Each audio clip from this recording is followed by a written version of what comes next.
ROSS? Ross Sea? Yeah. Ross Sea? Oh, I've never heard of it. Is it the east side, west side of New York City? The Ross Sea, Antarctica, is the most pristine marine ecosystem on Earth. As you're moving down towards the Ross Sea, it gets richer and richer. You have this sense of it growing, and you're about to witness a true concert of life. The fact that it's so pristine would mean that it has certain kinds of values. It is a chance to understand a system that is operating fully functionally. It's really hard to find these places today. Most places on Earth have been pretty severely changed by humans. You can't be a doctor of the oceans without knowing what a healthy patient looks like. It's a very tight food web, and anything that changes in one part of it affects another. So here it was on a cliff above the Ross Sea at Cape Crozier on Ross Island. Along comes this blue fishing vessel and begins to deploy a long line. I mean, the idea that there'd be commercial fishing in the Ross Sea, I would not have believed it.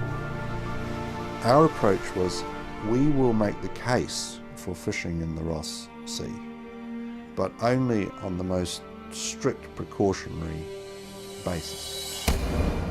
I always think of New Zealand as an eco-friendly country. The toothfish produced a gold rush mentality. The hours of the market is 1 in the morning to 9 in the morning. Those are the market hours. These are 6 to 8 kilo fish.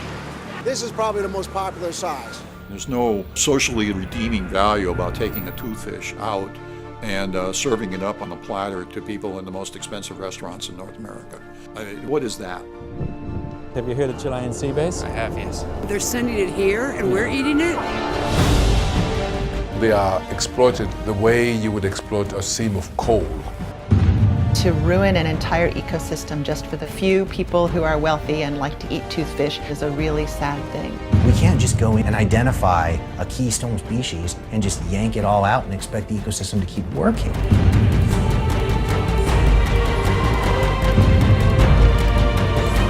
The true cost for ordering toothfish in a New York restaurant is that essentially you're destroying an ecosystem. We have a chance to protect it or to lose it forever.